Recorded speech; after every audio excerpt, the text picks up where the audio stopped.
Johnny Vedmore recently published an article exposing the hidden history of the mysterious World Economic Forum, who is currently waging war against the world with their Great Reset. Founder and director Klaus Schwab's three mentors were the most influential people in America's thermonuclear deterrence program, as well as leading proponents of a one-world government. Henry Kissinger recruited Klaus Schwab at the Harvard International Seminar, which was funded by the CIA. During this time, Kissinger was focused on global governance and depopulation.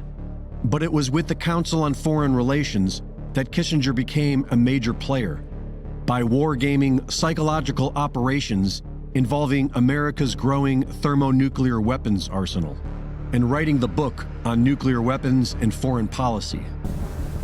John K. Galbraith was a highly influential economist who helped Klaus Schwab create the World Economic Forum. Galbraith was an economist at Harvard who traveled to Germany in 1938 to study land policies under Hitler's National Socialist government.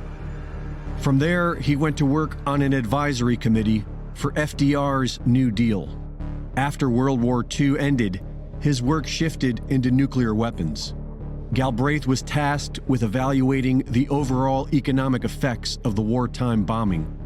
He interrogated Nazi war criminal Albert Speer and was sent to Hiroshima and Nagasaki to evaluate the damage caused by the nuclear weapons attack.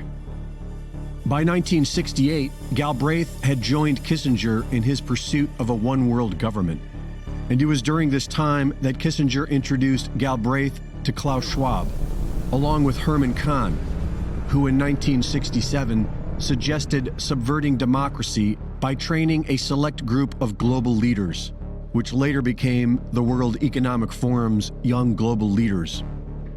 Both Kissinger and Galbraith were heavily involved in the religion of thermonuclear deterrent warfare. But Herman Kahn was, as the New Yorker puts it, the heavyweight of the Megadeth intellectuals, and is commonly referred to as the real Dr. Strangelove. Kahn wrote the official military policy on nuclear deterrence and believed that if everyone had nuclear weapons, the world would know peace.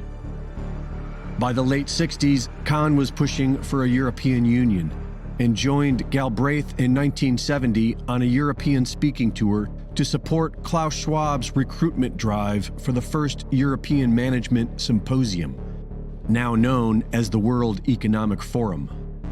And while they were doing that, Klaus Schwab helped merge his father's nuclear weapons company into a company that he then directed to illegally build nuclear weapons for the South African government. In 1972, the Club of Rome published The Limits to Growth, which planted the seeds of the depopulation agenda. And while Kahn, Kissinger, and Galbraith helped Schwab get started, what really brought him the international support he was hoping for was when he introduced the ideas of depopulation.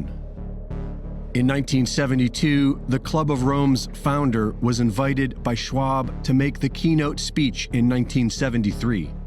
As controversial as it was, even Herman Kahn opposed it, the World Economic Forum suddenly caught the attention and financial support of powerful elitists everywhere and blew up to what it has become today. The article suggests that Schwab's supervillain persona is a deliberate marketing tactic to gain the attention from those who seek power and wealth, to join Klaus Schwab as stakeholders in society.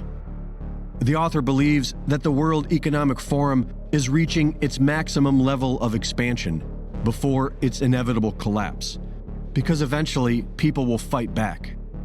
But they already know that, and all they really seem to care about is world government, depopulation, and thermonuclear war. Reporting for InfoWars, this is Greg Reese.